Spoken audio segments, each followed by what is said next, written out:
Mortales, bienvenidos a un nuevo episodio de Muerte Curiosa, bienvenidos a su semanal Martes de Muertos. Yo soy Matilda Ávila, conocida como Matilda la Muerta, y el día de hoy vengo con un tema que me parece que va a ser de los más relevantes con respecto a la temática del podcast que hemos tocado en la vida. Irónicamente, este tema fue inspirado por un comentario de odio. No sé si recuerdan, hace unas semanas, más bien los que me siguen en Instagram, en el Instagram de Muerte Curiosa, que reaccioné muy mal ante un comentario que existe en uno de los shorts de YouTube. Lo que pasa con este comentario es que básicamente fue un individuo del mundo que comentó que el logo de Muerte Curiosa, que está aquí atrás y que supongo que ya conocen, es similar a un símbolo que fue utilizado por los amigos de Arnulfo. Espero que sepan a qué me refiero con eso. Ahorita igual lo aclaro. Lo cual a mí me molestó mucho y aparte no estaba haciendo un buen día. Por eso exploté un poco en Instagram quizás. Pero dije, bueno, creo que podemos aprovechar este momento para escarbar un poco en el origen del cráneo con los huesos cruzados. Así que espero estar muy preparados para este episodio, porque más allá de aclarar el origen, realmente no tengo la intención de aclarar mucho el origen del logo de Muerte Curiosa, solamente por un comentario que fue plantado desde la más profunda ignorancia, pero creo que podemos aprovechar ese momento de confusión para explorar uno de los símbolos más antiguos, porque digamos que el cráneo y los huesos cruzados son casi tan antiguos como la humanidad, y claramente está muy presente en nuestras vidas, sobre todo si te interesan este tipo de temas. Entonces, si ustedes se han preguntado anteriormente de dónde salió este símbolo realmente, tal vez este episodio sea para ustedes, porque créanme que armé una larga línea temporal, intenté hacerla lo más concisa posible, porque la presencia de este símbolo está en todas partes en el mundo. Intenté hacer los highlights de sus apariciones en la historia más relevantes para su entretenimiento y también para que tengamos más claro de dónde salió, por qué está ahí, por qué ahora lo vemos en donde lo vemos y quién le dio el significado que tiene. Así que bueno, espero que esto les sirva, espero que les divierta, prepárense para un viaje muy largo porque esta historia es realmente fascinante. Así que vamos a darle.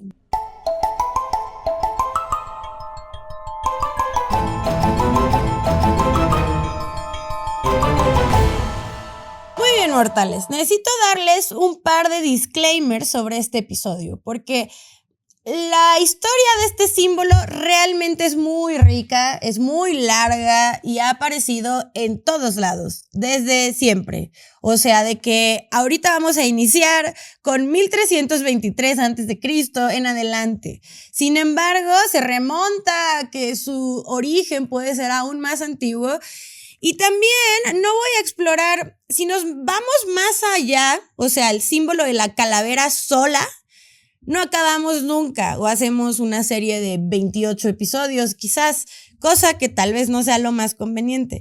Así que mi disclaimer es que nos vamos a enfocar en el cráneo o la calavera con los huesos cruzados exclusivamente, porque si hablamos solamente de la calavera, que de por sí voy a mencionar un par de cosas, no vamos a acabar jamás. O sea, básicamente el cráneo humano es la representación y la presencia de la mortalidad desde siempre, desde toda la vida, en todas las culturas, porque al final, vengas de donde vengas, seas quien tú seas, de la época que haya sido, nuestros cráneos son prácticamente iguales. Bueno, a ver, no me voy a poner en plan de si mides esto de acá y más criminológico y forense, porque ahí me podrán decir que tal vez no son iguales. A lo que voy es que todos tenemos un cráneo, es lo que nos hace en parte la misma especie, ¿no?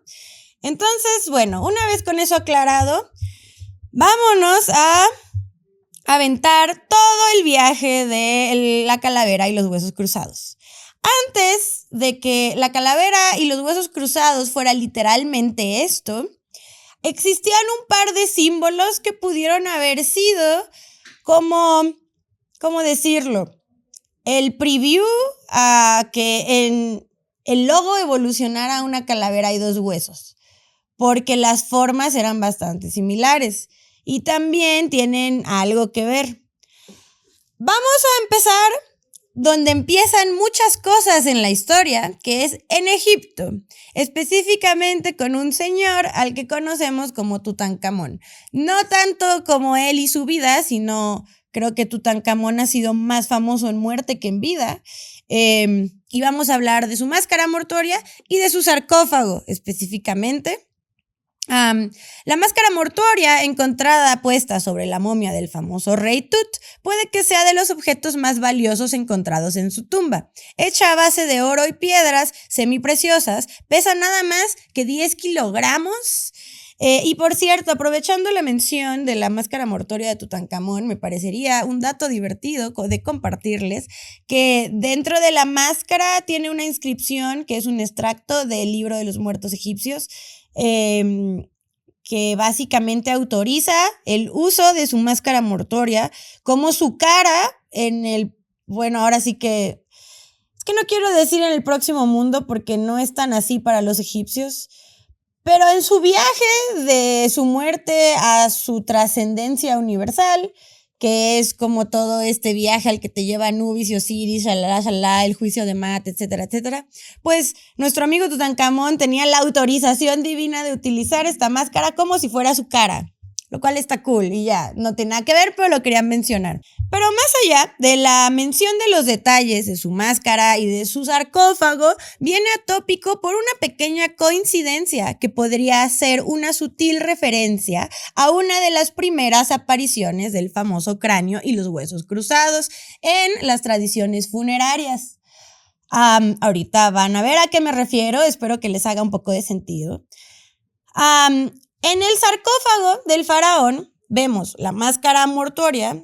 Es que aparte son dos, es como la tapa del sarcófago y luego la máscara es como un sándwich con muchas capas. En el sarcófago vemos la cara del faraón y entre su cara están los simbólicos cayado y el mayal, que son estos como cetros que siempre están en las imágenes de los faraones, que son como... Yo recuerdo que alguna vez le comentaba a una amiga que el mayal es como una especie de fuete. No lo es para nada, o sea, no tiene nada que ver, pero por lo menos para los que me están escuchando y no están viendo las imágenes y no tengan mucha idea de qué estoy hablando, digamos que en todas las representaciones del faraón siempre se representa con dos cetros, que no son cetros, son el cayado y el mayal,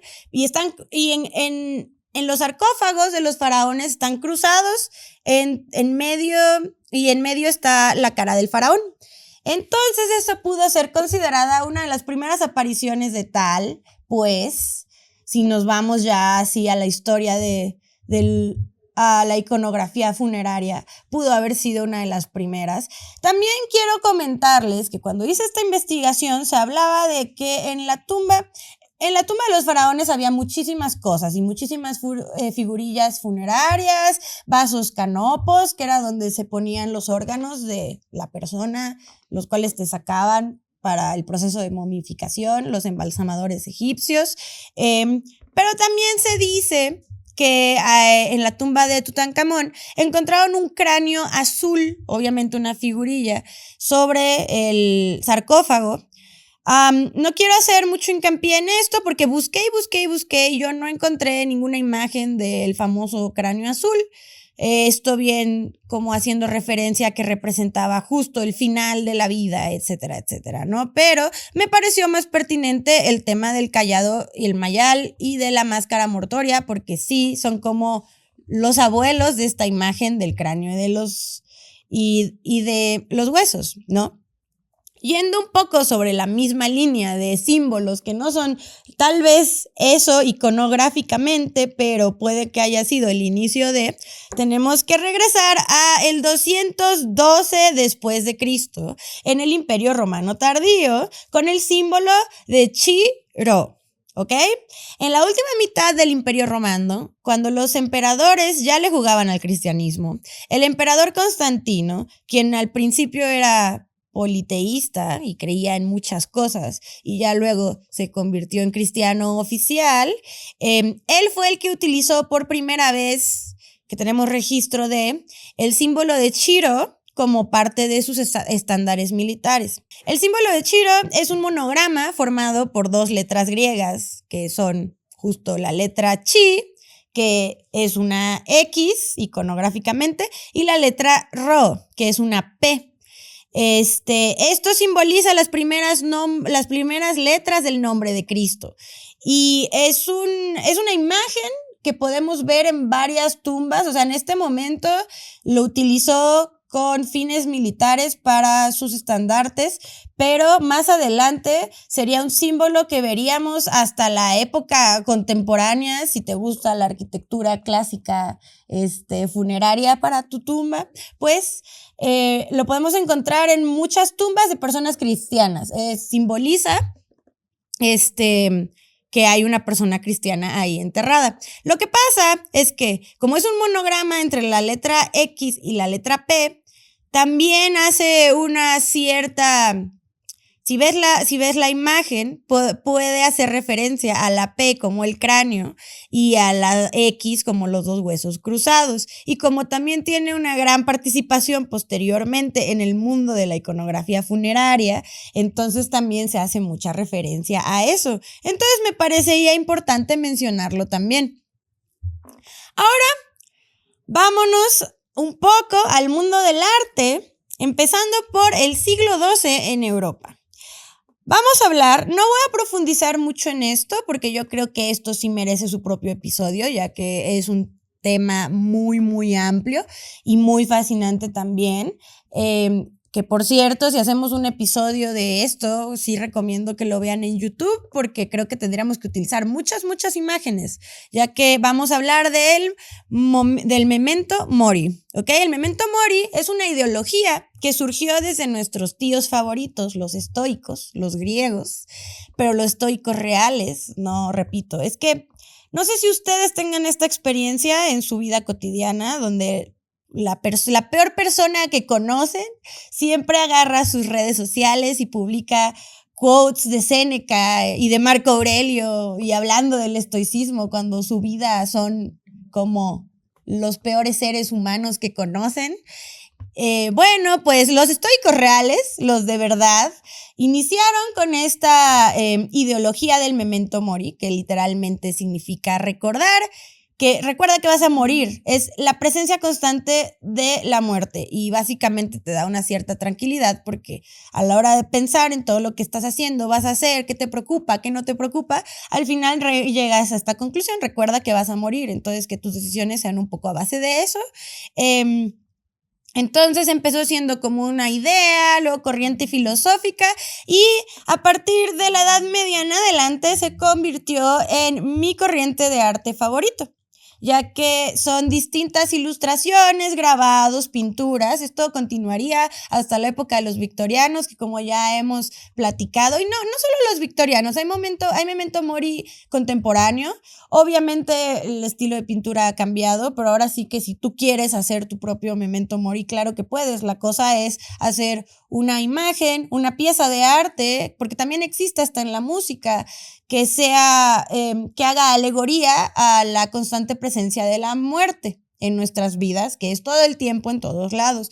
Y en la Edad Media, como ya sabemos, también era una época oscura en el sentido de que no había mucha medicina, todos estaban muriendo por todos lados, por todo, era un constante, como ya hemos platicado anteriormente.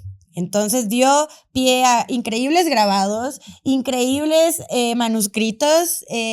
Hay arte medieval, Memento Mori, maravillosa, muy divertida porque de por sí los pergaminos medievales son muy chistosos. Los monjes que los dibujaban tenían una gran imaginación, yo soy muy fan. Es importante hacer mención del Memento Mori porque en sus múltiples apariciones en el arte, claro que se convirtió el cráneo y los huesos cruzados.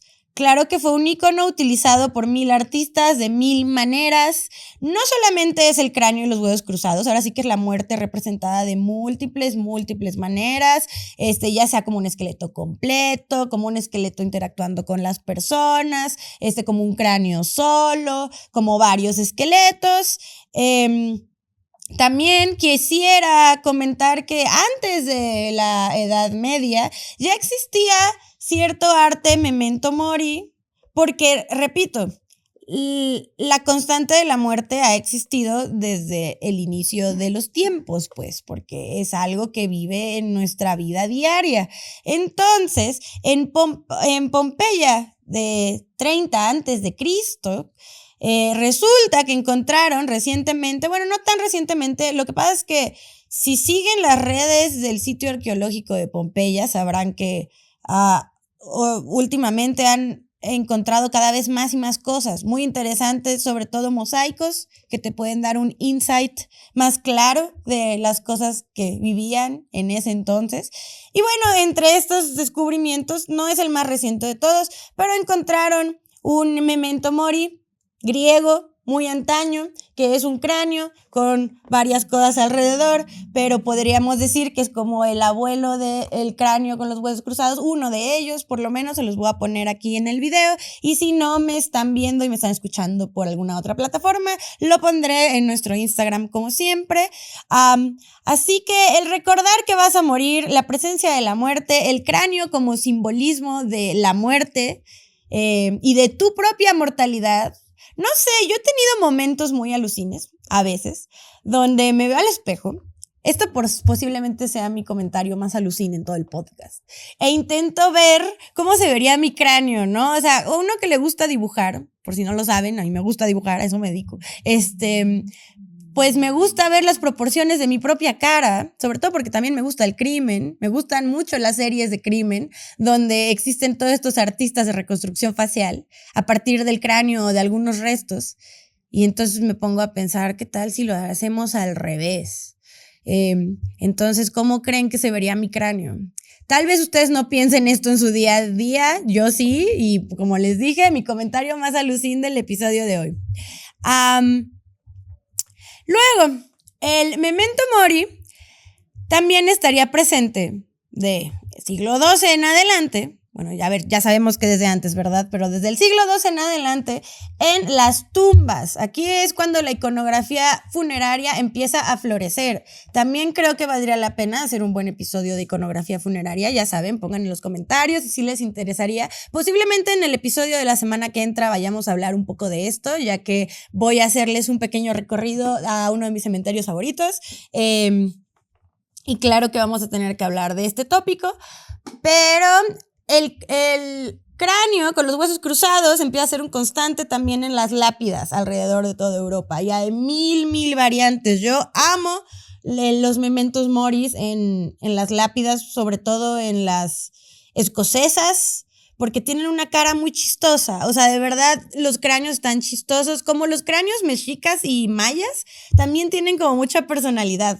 No voy a hablar de los mayas y los mexicas ahora, donde la muerte es un constante siempre, entre otras miles de culturas mesoamericanas, etcétera, porque eso ya me estaría metiendo más en la historia de la iconografía del cráneo y demás, que obviamente tiene que ver con el día de hoy, pero me quiero mantener dentro de los límites del cráneo y los huesos cruzados.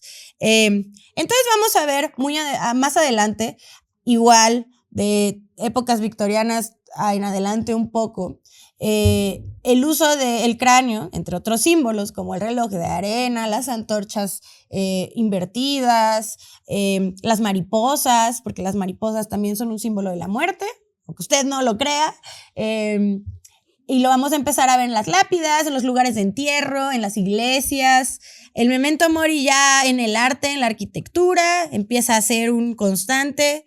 Y creo que ahora es cuando vale la pena mencionar que el logo de Muerte Curiosa está basado en un memento mori de una tumba inglesa, a la cual no visité personalmente. Lo que pasa es que esta idea me surgió cuando estuve de visita en Edimburgo, donde hay panteones en todos lados, donde yo fui la más feliz del universo, y hay miles de mementos moris en todos lados, maravillosos mementos moris, pero eso me abrió la curiosidad a investigar y a buscar más imágenes de los mismos. Encontré uno que me gustó mucho y entonces decidí convertirlo en el logo de Muerte Curiosa. Entonces ahí tenemos la primera respuesta. ¿De dónde salió? No hay mucho más que elaborar. Bueno, mortales, vamos a continuar este viaje hablando de algo que me parece muy bonito porque yo lo quiero mucho, que es el caput mortuum en la alquimia. Repito, estoy intentando llevar una línea del tiempo, entonces vamos a pensar en los alquimistas medievales. El caput mortuum significa literalmente cabeza muerta en latín. Y en la alquimia se usa para referirse a todo residuo inútil que haya quedado después de algún proceso químico, haciendo referencia a la descomposición. Lo que pasa con el caput mortuum es que, así como todos los elementos químicos el día de hoy tienen sus símbolos, pues todos los elementos alquímicos también, ¿no? El caput mortuum, su símbolo, es como un círculo que tiene 3 puntitos, haciendo referencia a un cráneo. Ese de hecho creo que es la versión más contemporánea, haciendo referencia justamente a un cráneo, a una cabeza humana, pero más antiguamente podemos encontrar que está este circulito con los 3 puntitos, 2 simbolizando sus ojos y puede que, pensando que es un cráneo, el tercer puntito simbolizando el espacio de la nariz, la cuenca de la nariz, y hay unos simbolitos que incluyen una cruz encima, pues. Entonces esto puede hacer una bonita referencia al cráneo con los huesos cruzados. Y también es muy parecido, no parecido, pero sí tiene como sus aires del Chiro, que era el símbolo del que hablábamos anteriormente. Lo voy a poner aquí en el video. La verdad es que hay varios diarios alquímicos que tienen sus símbolos del caput mortuum y hay unos muy bonitos y muy chistosos, recomiendo que los busquen, pero universalmente sería el círculo con los 3 puntitos. Me pareció pertinente mencionarlo, me pareció un detalle bonito. Y ahora vamos a viajar a 1312. A Jerusalén, bueno, no a Jerusalén, a Europa y a las cruzadas y a los templarios, ¿vale? No necesariamente a Jerusalén. Bueno, un poco sí, porque vamos a hablar del Golgota. Obviamente teníamos que hablar del Golgota. Los caballeros templarios tenían también entre sus múltiples emblemas el símbolo del cráneo y los huesos cruzados. Este mismo símbolo sería famoso más adelante porque también lo adoptarían los masones, que son famosos por adoptar símbolos de todos lados, bueno, no todos lados, pero las logias masónicas tienen mucho que ver con los templarios, es otra historia de la que no hablaremos hoy. Sin embargo, este cráneo tiene 2 posibles orígenes, uno siendo el posible cráneo de Adán. El monte Golgota, que se encuentra en Jerusalén, es supuestamente el spot donde fue crucificado nuestro Señor Jesucristo, superestrella, y ya se pusieron más creativos después, llegando a la conclusión de que ahí también era la tumba de Adán, el primer hombre creado por Dios, porque Adán existió, claro que sí, ¿no? Entonces, hay muchas pinturas que podemos encontrar a lo largo de la historia donde tenemos a Jesucristo muy triste porque está crucificado en su cruz. Y al pie de su cruz hay un cráneo con 2 huesos cruzados, esto simbolizando que podía ser el posible cráneo de Adán en el Gólgota, que significa la redención de la humanidad. Entonces el cráneo y los huesos cruzados utilizado por los templarios puede tener su origen en el cráneo de Adán del Gólgota, pero también está relacionado con nuestro amigo Jacques de Molay. Disculpen mi francés, como siempre. Lo que pasa es que Jacques de Molay fue el maestre de los caballeros templarios desde 1298 hasta 1314, cuando fue finalmente quemado vivo en París después de 7 años de ser torturado tras su captura bajo las órdenes del clero y del rey Felipe. Este señor fue ahora sí que el gran influencer de los templarios de su época. Y aparte él se aferró a su lucha y demás, y es por eso que fue ejecutado, a pesar de las múltiples opciones que les pudieron ofrecer para que su muerte fuera más pacífica. Él se aferró, entonces él se convirtió en un poderoso símbolo entre los caballeros templarios. Entonces se supone que el cráneo con los huesos cruzados que utilizan puede hacer alusión al cráneo de Molay y a sus 2 fémures. Que por cierto, eso también está en discusión. ¿Cuántas personas? Bueno, he tenido esta plática con ciertas personas sobre qué son los huesos cruzados. ¿Son fémures? ¿Son húmeros? Mucha gente defiende que son húmeros.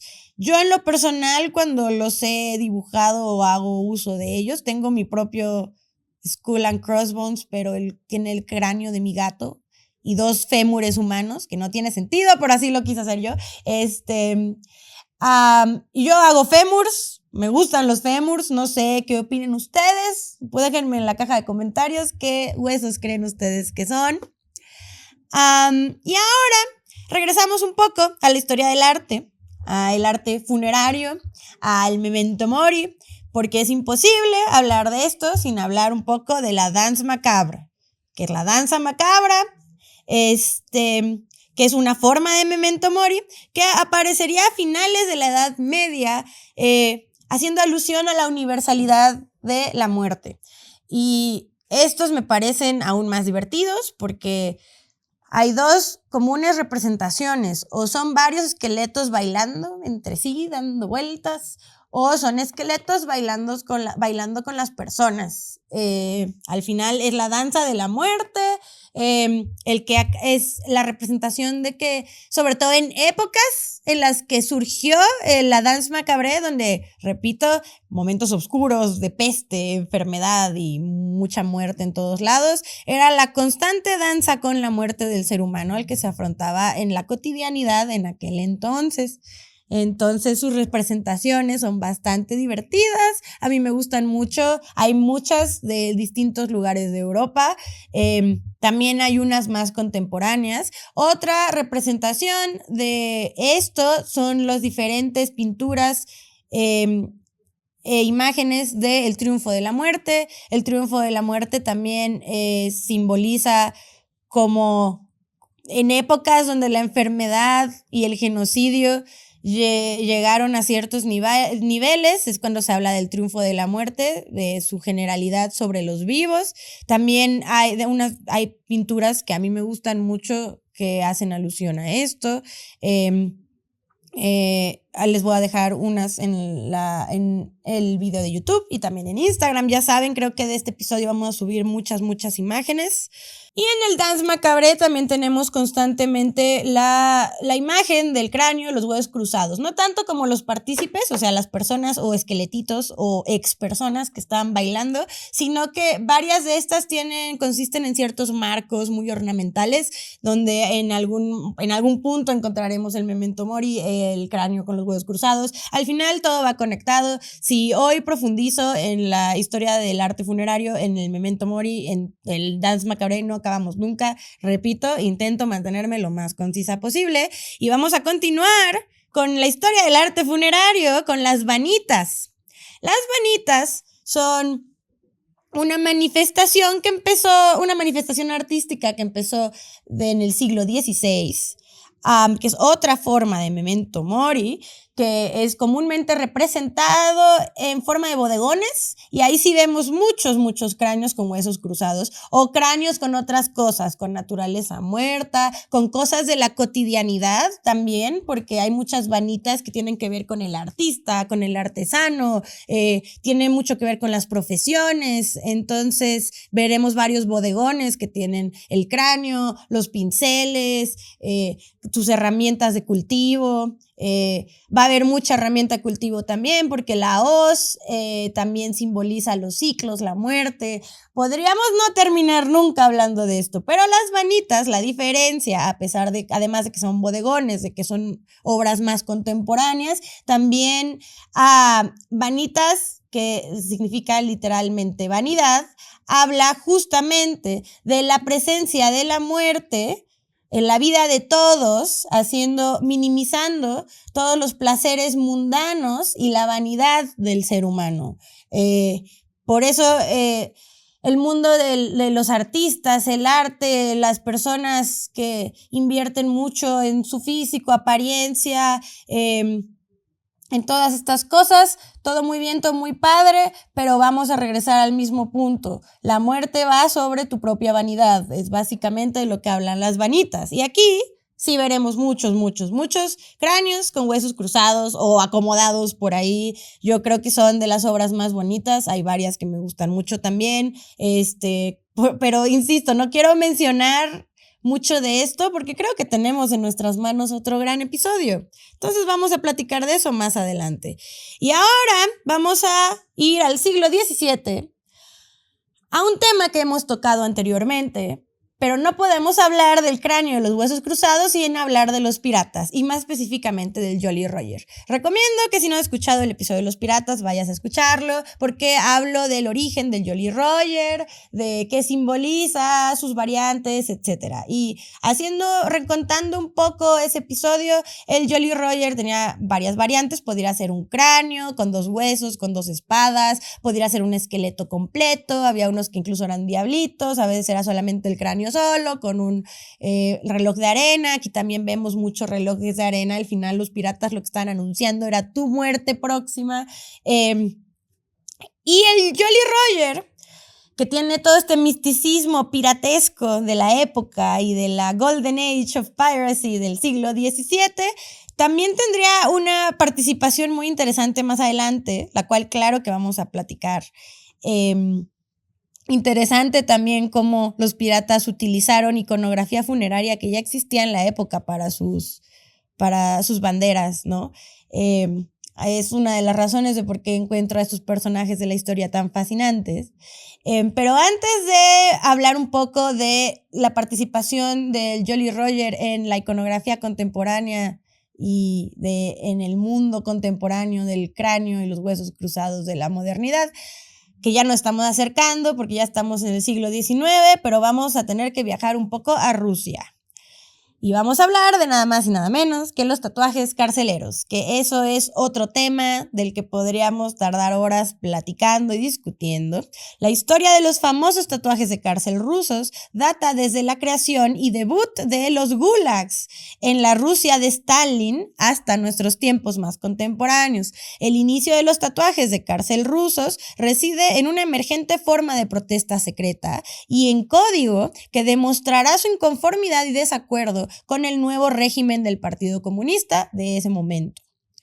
El mundo del tatuaje de cárcel ruso es muy amplio, ya que su sistema de símbolos era muy complejo y consistía en varias imágenes curiosas, porque también tienen un catálogo de iconos bastante interesantes, caricaturescos. También hablando de la historia del tatuaje en general, que también es bastante extensa, la verdad es que en la cárcel tienes no el mejor material, no cuentas con el mejor material para realizar un tatuaje. Sin embargo, creo que los tatuajes de cárcel son brutalmente importantes en el origen del tatuaje moderno, y los tatuajes rusos en particular se ven bastante complejos para haber contado con tan pocos recursos para realizarlos. Entonces creo que eso es importante mencionarlo, porque shoot out a los rusos y a sus habilidades artísticas de cárcel. En el mundo del tatuaje ruso, los cráneos pueden significar 2 cosas. Ahora sí que depende de cada quien, depende de la situación. Los cráneos podrían simplemente representar una oposición al gobierno, a sus ideologías, al régimen de ese momento, o podían representar los que solían tatuarse cráneos con huesos cruzados en las cárceles rusas. Eran las personas que estaban ahí por homicidio, y el cráneo los representaba tanto a sus víctimas, o sea, a la persona que desvivió el preso, y a ellos mismos, porque hasta 1947 en Rusia el homicidio era castigado con pena de muerte. Básicamente, si tú matabas a alguien y estás en la cárcel por desvivir a alguien, pues también vas a morir tú. Entonces es como la presencia de tu propia muerte, lo cual también es muy interesante. Si nos vamos a poner más analíticos en todo este tema, el día de hoy vemos el cráneo y los huesos cruzados en todos lados. Contemporáneamente podemos hablar hasta de logotipos de equipos de fútbol u otros equipos deportivos. Bueno, en las bandas de punk, metal, etcétera, es lo que más vemos en todos lados, ¿no? De hecho, si tú eres una persona no darks, por decirlo así, y entonces piensas en ciertos grupos urbanos, ya sean los góticos, los punks o los que a ti se te ocurran, ¿no? Los metálicos, como dicen las señoras del parque, por cierto. Pues siempre vas a imaginar a ciertas personas con ciertas características físicas y de vestimenta y siempre están relacionados con los cráneos, ya sea con huesos cruzados o no, pero cráneos en todas partes. Porque se supone que el cráneo también tiene su historia, como podemos ver aquí con el tema de la protesta, el tema de la revolución, eso va muy ligado con el punk, y en el ámbito gótico, pues de todo lo que estamos hablando, o sea, el gótico es el tener, bueno, no, a ver, no voy a hablar ahorita del gótico que es, porque también es muchas cosas, es otro tema muy complejo, pero es la constante presencia de la muerte, el romantizar la muerte, el sobrepensar la muerte, el hablar de la muerte, el tener la mortalidad en otra calidad en nuestro día a día, como yo y otras personas lo hacemos, ¿no?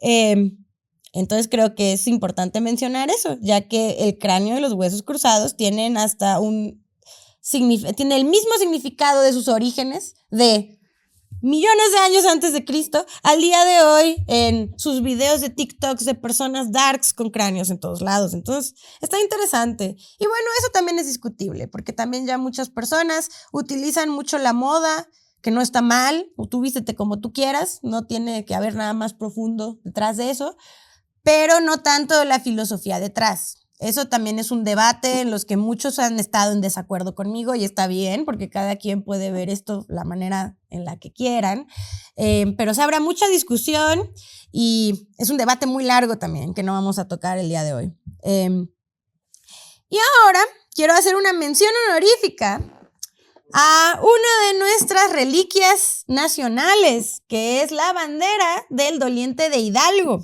El Doliente de Hidalgo, bueno, esta bandera antes que nada, si ustedes han tenido la oportunidad de ir al castillo de Chapultepec, si tú no eres de la Ciudad de México, o más bien de México, y porque yo sé que tengo escuchas de otras partes de Latinoamérica, lo cual está muy cool, saludos a todos, si tú no eres de aquí, hay un castillo, que en realidad es un palacio, pero bueno, le dicen castillo de Chapultepec, donde habitaba un señor que se llamaba Maximiliano, que en realidad era un agradable sujeto, pero la historia llegó a un punto en el que había que eliminar a todos los símbolos de la monarquía europea en México, y el pobre señor terminó fusilado, y su pobre esposa terminó loca, y pues todo mal, ¿no? Que por cierto, no, Carlota no estaba necesariamente loca, o sea, obvio se desconectó porque pues si matan a tu marido que quieres mucho, obvio no va a estar feliz, pero la historia de Carlota es otra, que no hablaremos hoy. Y bueno, ellos vivían en un lugar llamado el Castillo de Chapultepec, como ya les dije, no es un castillo, es un palacio, pero no importa. El punto es que ahora es un museo muy bonito, que si tienes la oportunidad de ir, pero ve muy, muy, muy temprano, porque si vas más tarde, sobre todo los fines de semana, se llena de personas y no te dejan ver un carajo de nada y entonces no puedes apreciar nada porque ya te quieres ir, porque te engentas y hace calor y odias a todos. Entonces, ve temprano. Si has tenido la oportunidad de hacer eso y vas a la sección, hay una pequeña sección del museo con varios artefactos históricos de la Revolución, etcétera, etcétera, donde hay varias banderas y estandartes utilizados durante la Revolución, entre ellas una en particular que es una bandera roja que tiene unos símbolos a los lados que son similares a la estrella de David, pero también es muy discutible. Debo decirles que a la hora de investigar el origen del Doliente de Hidalgo, de la bandera, encontré cosas muy raras, encontré cosas muy extrañas, como muy con teorías esotéricas. Incluso encontré una página que dice, increíble cómo habiendo tantos estudiosos en México, nadie ha sabido bien qué es esto. lo cual es algo triste y no creo que sea así. Tal vez, o sea, de hecho, les voy a compartir la teoría que yo creo que es la más acertada de las que encontré. Me pareció muy triste que buscando cosas de mi propio país encontrara tan poca información cuando lo tenemos aquí, pero bueno, eso es algo que yo creo que en varios países padecemos de esas tristezas. Es una bandera roja con sus símbolos que dicen que es la estrella de David. De ahí salieron todas estas teorías esotéricas, etcétera, etcétera. Y en medio hay un cráneo con huesos cruzados y arriba la inscripción que dice el doliente de Hidalgo. Según lo que yo interpreté a partir de toda la información que pude encontrar sobre esta bandera en particular, el cráneo bien podría hacer alusión al cráneo de Miguel Hidalgo, ya que esta bandera se hizo posterior a su muerte, también por eso el nombre El Doliente de Hidalgo, y lo que representaba era que a pesar de la muerte de Hidalgo, la lucha continuaba. Otra cosa extraña que encontré, por cierto, es que tal vez se basaron en las banderas piratas, que al final sí, pues, al final todo es lo mismo, o sea, no... Ahora sí que la copia de la copia de la copia. Esta imagen ha existido toda la vida y ha significado siempre lo mismo. Tiene que ver con la muerte, el morir, la mortalidad. Entonces, bien pudieron haberse basado en las banderas piratas, pero se me hizo que tenía más sentido lo del cráneo de Miguel Hidalgo. Sin embargo, también que igual y era una bandera roja con el cráneo, porque también los piratas utilizaban banderas rojas cuando decidían que no iban a dejar sobrevivientes, con la intención de dar a entender que iban a luchar hasta el final contra los opresores europeos y demás. Y quería hacer una mención porque cuando yo me la encontré la última vez que fui, que sí la pude ver porque no había un montón de gente, me pareció muy curioso y bonito y quería incluirla en este pequeño recuento de la iconografía de el cráneo y los huesos cruzados. Y ahora avanzamos a 1832, a Estados Unidos, el lugar donde nunca nos gusta estar, pero a veces tenemos que mencionar. Y esto es la mención de la Orden 322, que es The Skull and Crossbones Society, que fue una sociedad secreta creada en 1832 por un grupo de estudiantes de la Universidad de Yale de New Haven, Connecticut. Siempre me cuesta trabajo pronunciar Connecticut, pero bueno, creo que lo logré.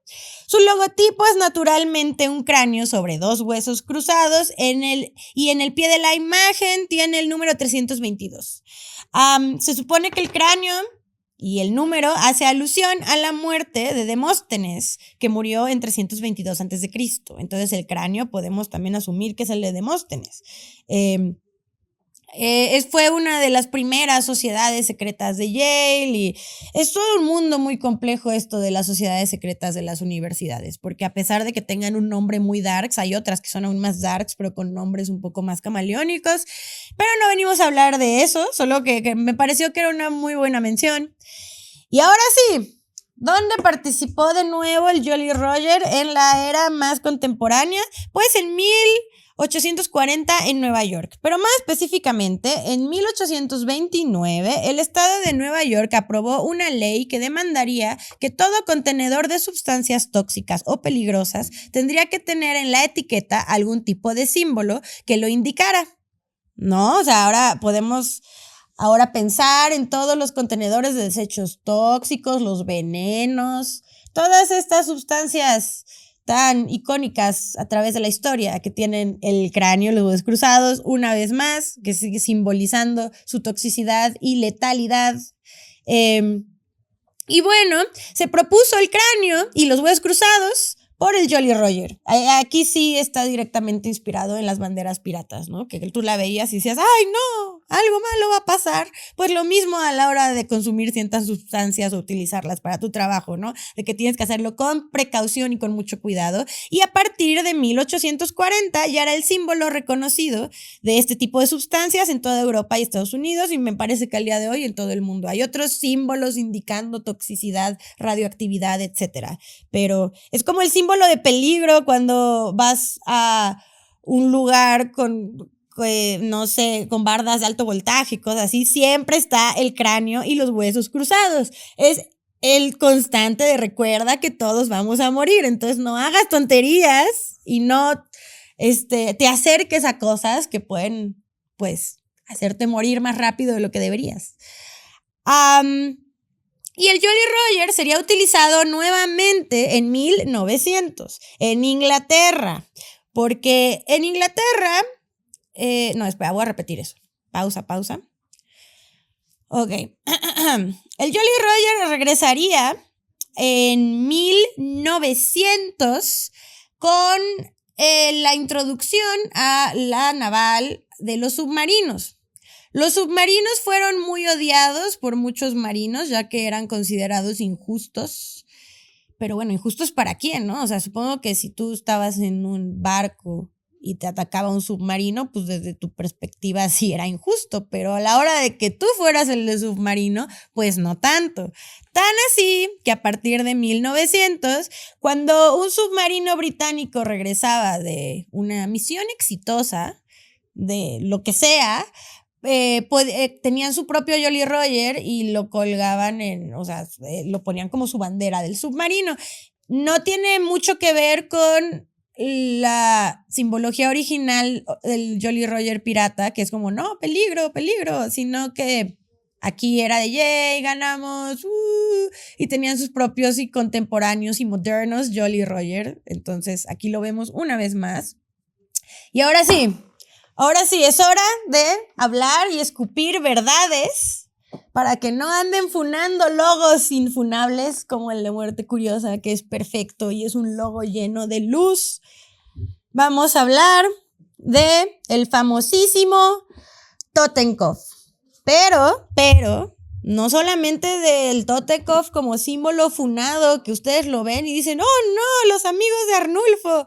Regresamos a los amigos de Arnulfo. Como ustedes sabrán, hoy en día en YouTube, TikTok, etcétera, no le puedes decir a las cosas por su nombre, porque a la gente le gusta negar la realidad y también le gusta negar la historia, y eso es como negarnos a nosotros mismos, porque ha existido gente muy horrible que ha hecho cosas muy horribles y le ha hecho daño a muchísimas personas en todo el mundo, en todas las guerras. Yo en lo personal considero que ninguna nación, país, pueblo se salva. El ser humano tiende a cometer cosas horribles. Es parte de.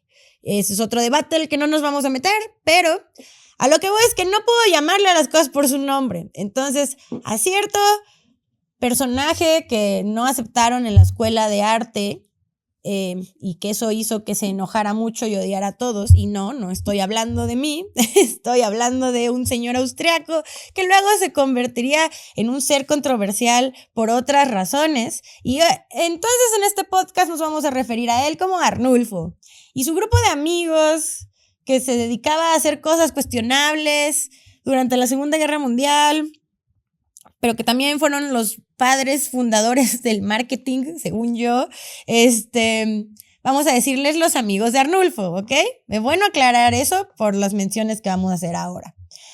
El Totenkopf, su historia es muchísimo anterior a los amigos de Arnulfo. Eso me gustaría mencionarlo porque ahorita todos dicen, ¿cómo no va a ser un símbolo de odio? Puedo entender por qué ahora es recibido como tal, ya que su último uso sí fue bastante funable, si lo quieren ver así, pero su origen no necesariamente. De hecho, su origen ya lo platicamos.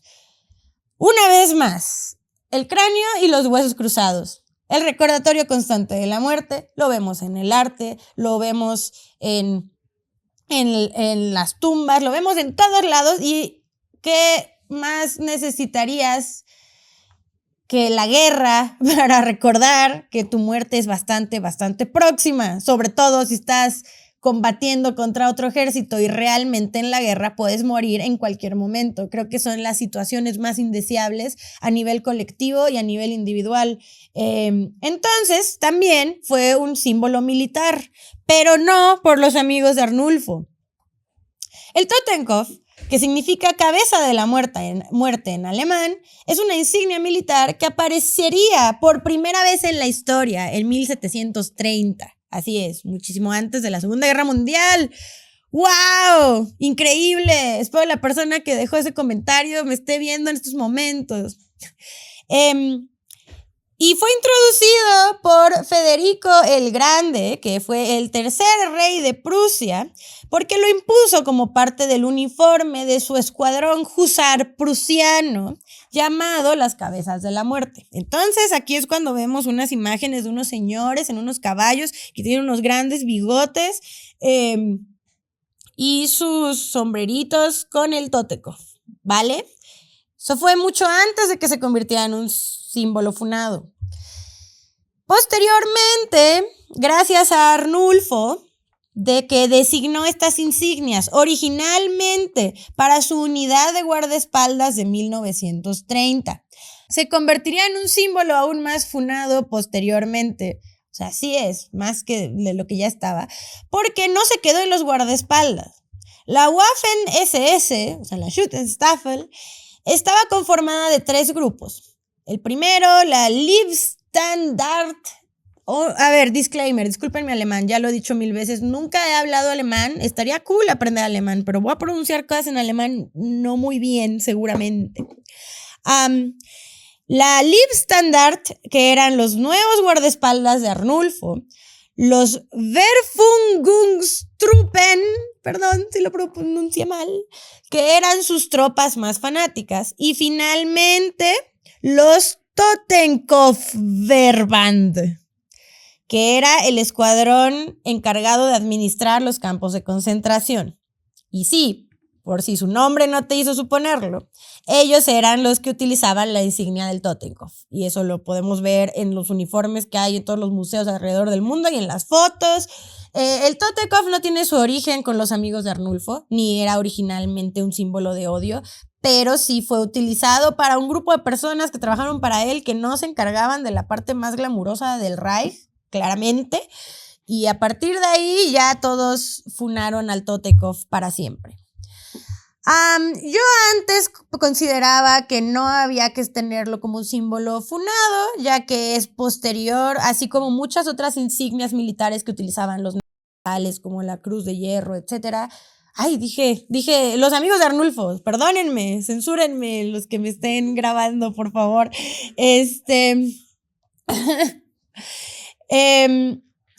Pero pues puedo entender que sea, al final hay un buen artículo en internet que se llama Nosotros somos los malos, que es las personas que defienden el Totenkopf.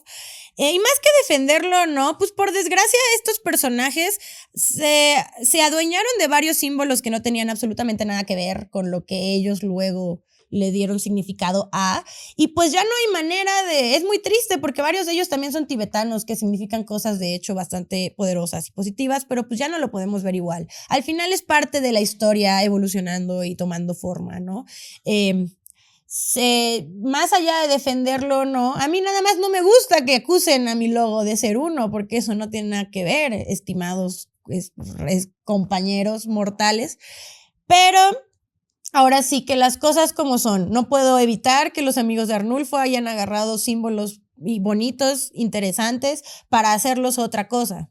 Ni modo, eso ya no lo puedo controlar.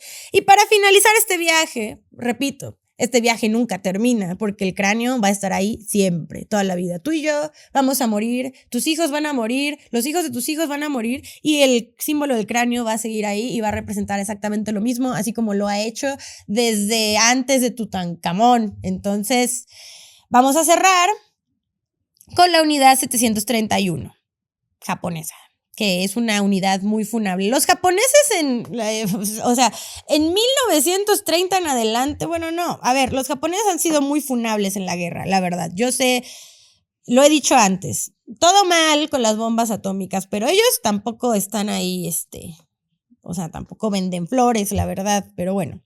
Durante las guerras sino-japonesas y la Segunda Guerra Mundial, los japoneses tenían una unidad especial que se dedicaría a investigar y a desarrollar armas biológicas y químicas. Esto a base de secuestrar y torturar a muchísimas personas, por cierto, en quienes harían múltiples experimentos muy dolorosos que nadie querríamos vivir, ¿verdad?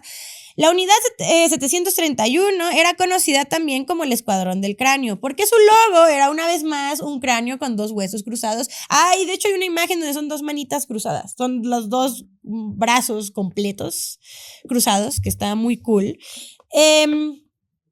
Miren, Se discute que también se lo robaron, se lo quisieron copiar a los alemanes, al Totekov, porque aparte ellos también estaban, pues no en un campo de concentración, pero sí en laboratorios donde explotaban y desvivían personas e inocentes, ¿no? Entonces, puede que sí, pero es que, a ver, regresar a quién le copió qué a quién, en este caso,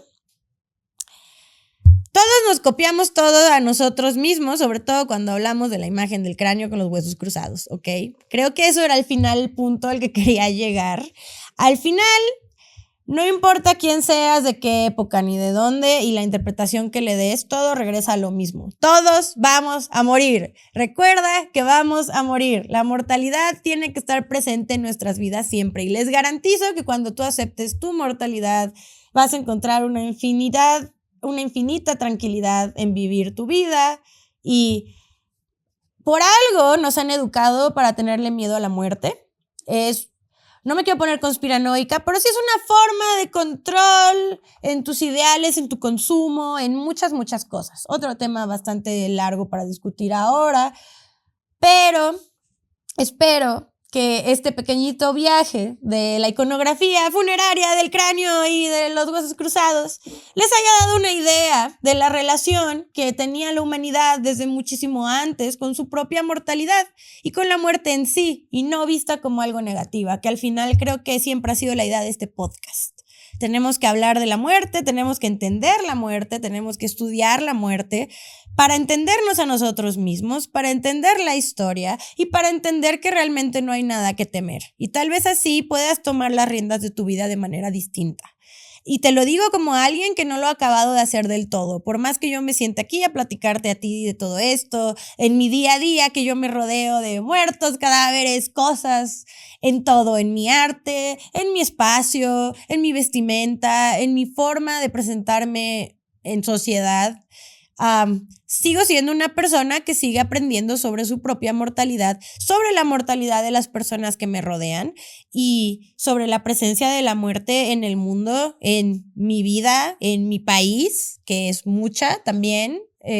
Aquí en México, que somos una cultura que desde hace mucho tiempo se habla de la muerte como parte de, somos muy ricos en tener buena relación y buena sátira con la mortalidad, ¿cierto? Hablando de las calaveras, de los zompantlis, de todas las tradiciones, el Día de Muertos, etc. Otro tema para otro episodio.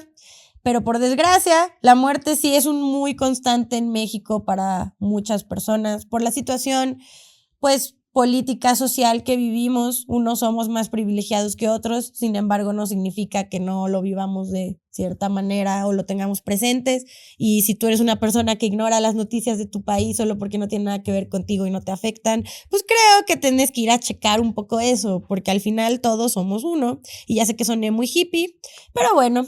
Espero hayan disfrutado de este viaje. Muchas gracias por darme su tiempo una vez más. Síganos en nuestro canal de YouTube, porque sobre todo si se viene el episodio de Memento Mori, de las vanitas y demás, creo que vale la pena ver todas las imágenes. Y síganos en Spotify, en Apple Podcasts, en todas sus plataformas, en TikTok también. Sigo subiendo videos de señora, perdónenme, van a mejorar con el tiempo.